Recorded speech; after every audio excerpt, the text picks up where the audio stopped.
All right, brothers, I give up. I'm going to talk about Spider-Man here. Listen, there are those among you, the subscribers, the members, the patrons, who are digging the Spider-Man set, who are into it, in the absence of anything else to do, other than my full-time job, raising a family, eating all the time. I'm going to hit some of these major Spider-Man legends. I would be happy to see this next fellow across the table from me because it seems like it'd be a lot of fun. And that's Eddie Brock. On the front side, he's a fairly innocuous 3/3 that when he enters, he returns target creature card with mana value 1 or less from your graveyard to the battlefield, which is not very awesome.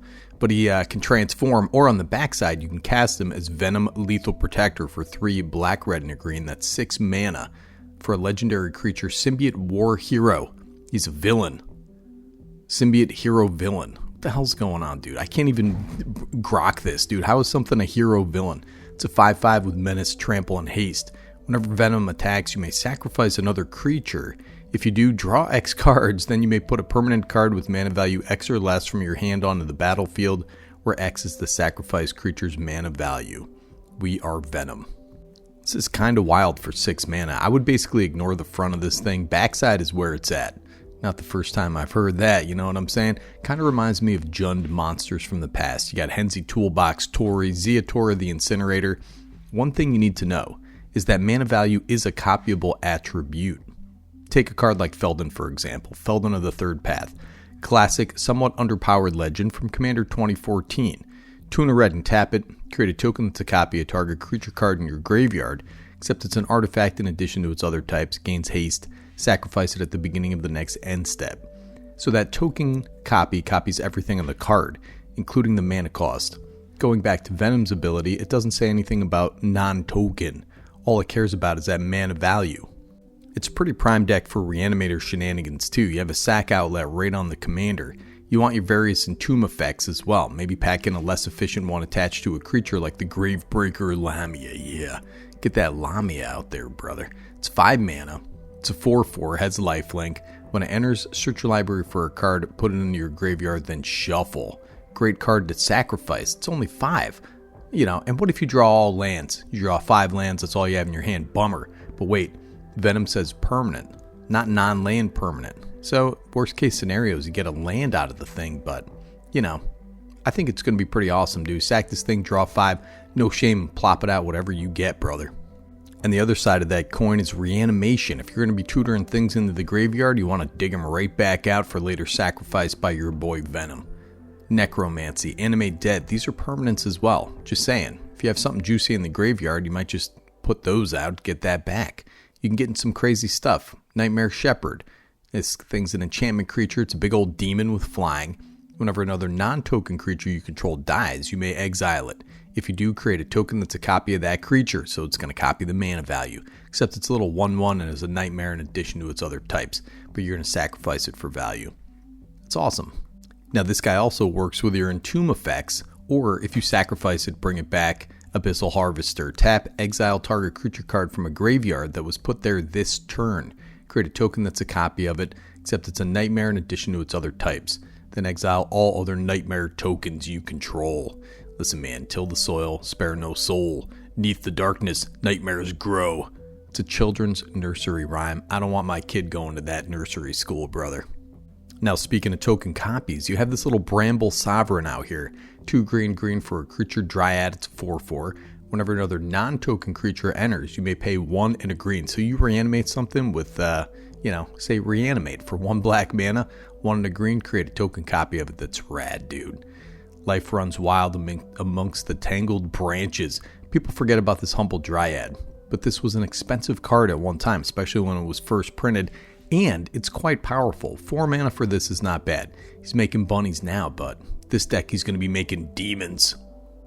Now I do want to give a shout out to this very special card, and that's the Mirage Phalanx. 4 red. Creature human soldier. It's a 4/4, has soulbond. As long as Mirage Phalanx is paired with another creature each of those creatures has, at the beginning of combat on your turn, create a token that's a copy of this creature, except it has haste and loses soulbond. Exile it at the end of combat. Note, this can soulbond with the previously created tokens if you're planning on creating token copies in some other way. It also has a great mana value. It's great sacrifice fodder, man, especially that little copy. Now, you definitely don't want no maximum hand size effects. Keep those out of the deck because we want to pack our graveyard. I know Nightmare Shepherd, Abyssal Harvester, they exile, but the rest of the deck centers around graveyard tutors and mass reanimation effects like Twilight's Call, Living Death. You want to be discarding all your creatures at the end of turn. If you draw like 9 cards, you have 12 cards in hand or something, you want to be discarding 3 of those creatures into the graveyard for later mass reanimation. You want to discard cards like this guy, the Balrog Moria. 7 mana, legendary creature, Avatar Demon. It's an 8/8 with trample and haste that's massive. When this thing dies, you may exile it. If you do, for each opponent, exile up to 1 target creature that player controls. You don't have to though, man. It's a May ability. Has cycling for 3 and a red, and when you cycle it, create 2 treasure tokens.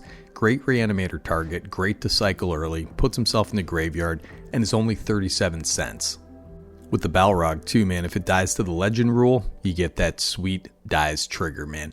Brainstealer Dragon, 5 black for a creature Dragon Horror. It's a 6/6 with flying. At the beginning of your end step, exile the top card of each opponent's library. You may play those cards for as long as they remain exiled. If you cast a spell this way, you may spend mana as though it were mana of any color to cast it. Whenever a non-land permanent an opponent owns, enters the battlefield under your control, they lose life equal to its mana value. Sorry, man, I said controls instead of owns there. But this is amazing value, a real Baldur's Gate banger. I tend to put this in the reanimation decks just because it's such a big threat. How about this guy, this little forgotten favorite, Titanoth Rex. 7 green, that's 9 mana for a dinosaur beast. It's an 11/11 with trample. An 11/11, dude. You ever see on 11 bread, brother? Cycling for 1 and a green, discarded, draw a card. When you cycle it, you put a trample counter on target creature you control. Another damn cycling champion right here. This guy makes the spaghetti and he slops up the sauce, man. 9 mana is very steep, but it's a great reanimator target and great utility, puts itself in the yard, fantastic. All in all, Venom is an extremely powerful Jund Reanimator with a bit of a different flavor. It seems like a pretty fun deck, man. Not really anything we haven't seen before, but it's fairly costed at 6 mana and a fairly beefy threat in its own right. Big old 5/5, man. I mocked up a deck list. Predictably, turn 5 has multiple large creatures sashaying onto the battlefield to wreck house. Lots of token duplicate effects and a fair amount of fun times. You can goldfish it if you want. It's not necessarily a budget deck. I think it came in over $100, but the commander itself is $99, so it's not released yet.